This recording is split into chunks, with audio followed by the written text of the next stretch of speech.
founder of IHW Global, and today with me is my co-host, Angela, and we have the moms. Shola Temo. this viewer. Okay, so for our Mother's Day series, we usually ask a couple of moms questions on different things about motherhood and female children. So we've had the one in March for our mothers in the UK, and we have the series for our mothers in North America for Mother's Day in May. The theme of these questions focuses on three main topics: the female child, marriage, and motherhood. So we'll start with questions on the female child. Okay, so the first question I have is, when did you guys become a mother? Do you mean the age we actually gave birth? Yeah. Okay, I gave birth to my first child at the age of 28. And I did at the age of 34, almost 35. Okay, so I know both of you have female children as first, Ife and I. So how was it raising like a female child? So what was the experience like? Wow. My experience, with Angela being my first child was a bit dicey, very interesting, because she had a mind made up. When you talk about thinking of what to wear, Angela had a mind made up on what she wanted to wear at every given point in time. Even when you think about, reserving clothes for special occasions like your Sunday dress, Angela would want to wear a Sunday dress to school every day. And if you didn't let her have her way, she would cry the house down until she had what she wanted. She spent all the time, even, braiding hair, spending time braiding her dolly's hair. So it's no wonder she's very good at actually making hair, no matter the style she braids, she weaves, she does makeup beautifully well. She's very focused as well, when it comes to her studies, she's focused, she's determined, but also very sensitive. She's very sensitive, she does get hurt easily, that much I can say about her. Yeah. Ifeoluwani is my first, and having a child, having her the first was a real bundle of joy. Very pretty. She came, for somebody who is getting married at age 34, having a child was out of this world, and raising her was such a pleasant thing. She's been very pleasant since she was really young, although very, very hyper. When you say a child is hyper, I feel was hyper, and I still think at the time she slowed down a little bit, but up till date I still see a little bit of that in her. She's very pretty, and everything about her was so very nice. Thank you. Thank you. So the last question I have for this category is, should there be a difference in how you raise a female child versus a male child? Well, thinking about that really, I know when you look at it from the global perspective, what most parents think. Most parents think, they need to be more protective with their female children. And I guess that stems from the number of sexual abuse cases that we have, almost globally. But for me personally, I believe we need to understand the fact that a child is first and foremost an individual. And the way you handle a child depends on the personality of that child. So definitely, personally, we didn't have different sets of rules regarding our children. I do have a female and a male child. But it depends on your understanding of the child. Okay, so the next category is on marriage. Do you think age is really a determinant on when a child should get married? Well, I don't look at get the right time to get married in terms of the age, the physical age of a child, because I believe age is associated with different things. You could associate age with your physical maturity, emotional maturity, psychological maturity. It's age is also related to whether you've actually finished your education, and I also believe age is also being emotionally ready. Are you ready to start having children? Are you ready with all that comes with it? Are you financially able to support yourself in a marriage? those are the things I think are the most important thing. Yes, age is important, because when you look at it again, the society the way it is, if you don't get married when your contemporaries are getting married, by the time you say you're ready, all the guys who have been asking you out, wanting to date you, they are long married. So who's going to be asking you out? So definitely it's something that is worth considering. Why are you smiling? It's something that is worth considering, because all the guys, who are interested in dating you now, and you are just focused on so many other things, you're telling them you're not ready to settle down. They are ready to move on with their lives, but you are just hell-bent on, other priorities. So by the time you're ready, you're too old for them to take you home to mommy. Okay. So I'm going to ask a question at this point. If are you now saying that we basically time ourselves based on the fact that when I or anyone is going to decide to get married, we think about the fact that I'm ready to start a family, I'm financially ready, I am ready. So are you saying we should take that into consideration before we take what into consideration? The fact that guys might move on or they might not be. What I think is most important is what I've analyzed. Those are the things that are most important, not the age. But I'm saying we should not forget the fact that age is also very relevant. Because there is a time frame that people believe, or girls should be ready to get married. But when that time has passed, because you need to take into cognizance as well the fact that, look, they would always tell you it's never too late for the guy, but there's a time when it's too late for the girl to get married. So, because if it's too late again, by the time you decide to settle down, you must understand the fact that, look, you still want to have children. And doctors will tell you having your children after the age of 40 is very delicate for you. So those things as well is important, when you're thinking about the right age to settle down. But the most important thing, I won't ask you to rush into marriage. Are you emotionally ready for it? Because really, experience is important, maturity is important.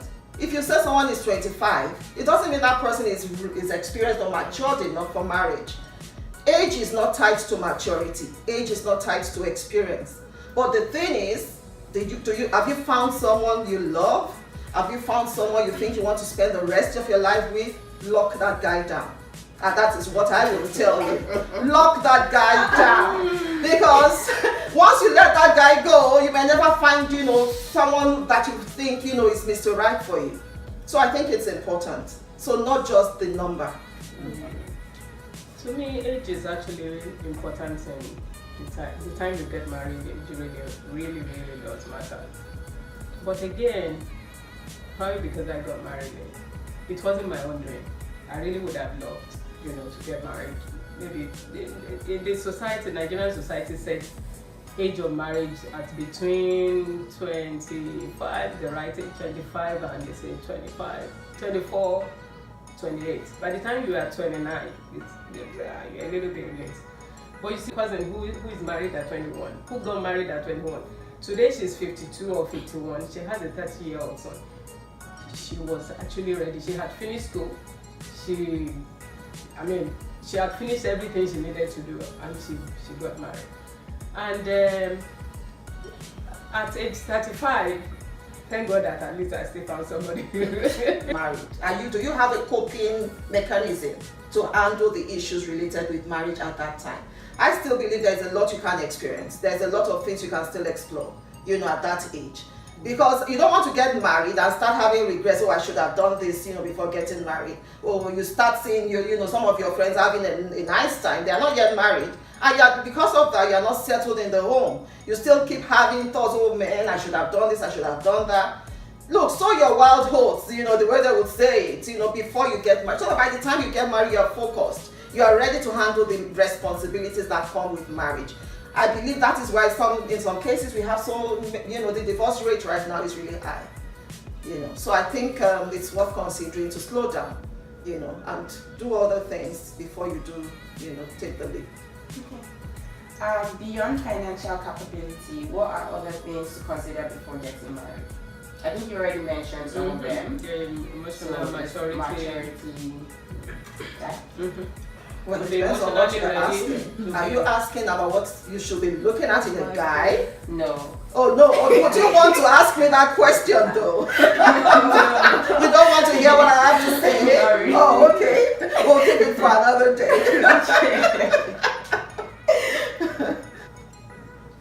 Okay, so the next question is, what do you have to say to young girls who are overly eager to get married?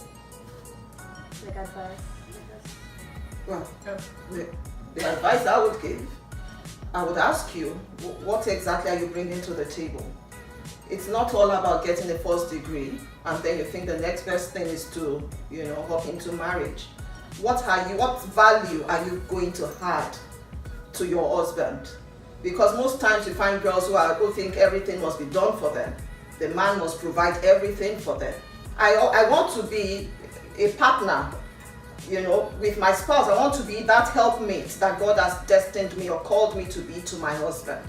I want to be able to support him emotionally, physically, psychologically. So what skills do I have that can actually help me give that support when I should? So it's not just that I'm expecting him to give to me. I want to be able to add value to him. How do I add value? It depends on what I have in my hands. Okay, what do I have? What skills do I have? What qualifications do I have? So many ladies, they don't finish school. They think, okay, they need to get married. Marriage, you should take something into that marriage because it's what you take that you can build on. So that is what I would advise I would give. Those people should just take it easy. To me, there's nothing to rush into because you rush into it, you rush out of it. If you are so desperate in getting married. Alright then, so the next segment is on motherhood. What's the most beautiful thing to you about being a mother? It's amazing. It's amazing. For me, it is amazing. It is a beautiful thing. I can think of so many adjectives, to qualify the way I feel. You feel a sense of fulfillment, a sense of accomplishment. There's nothing else, that can quantify it. Yeah. You want me to go on? No.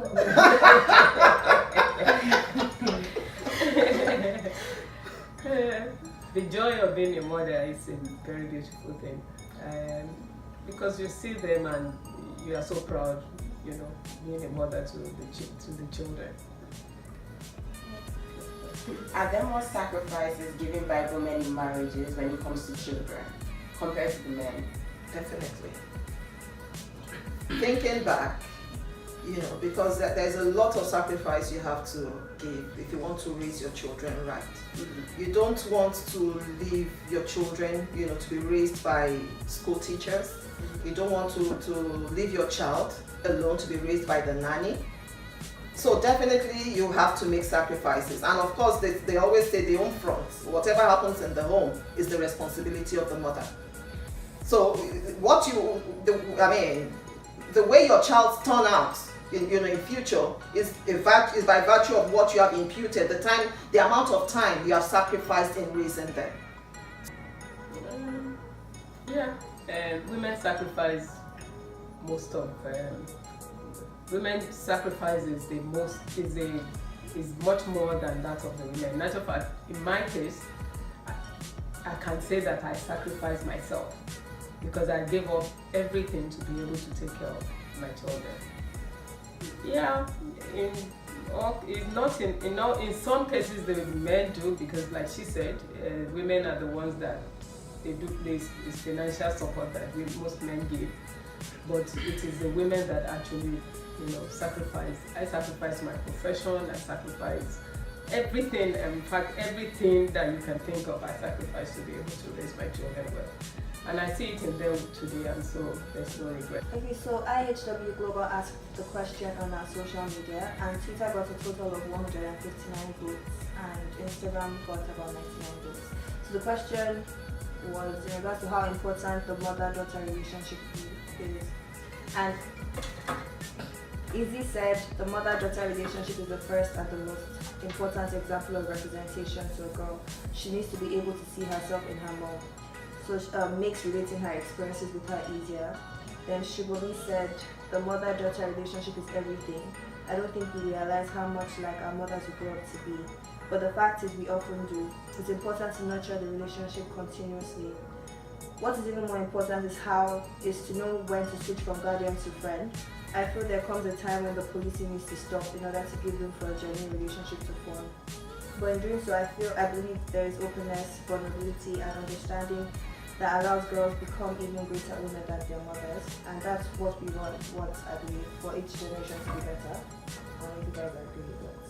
Then Nika also said it's important, but she feels like it shouldn't be a forced thing. Mothers have a way of pushing agendas on daughters and trying to make decisions for them. Let the relationship happen naturally. It shouldn't be forced. So those are comments that So I have questions based on what they said. So Yinka has a very fair point. As mothers, do you nurture the relationship with your children? Like, are you only trying to build that relationship because you want to be able to push them to do things that align with what you believe? Or are you trying to nurture that relationship so that your child is, like you said, open with you, can come to you in situations where you might not necessarily agree, but they can actually rely on that relationship, that openness, that friendship that you formed to comfortably come to you in situations and be like, okay, this is the case. It's important to be open, and it's not a relationship, that you develop out of the blues.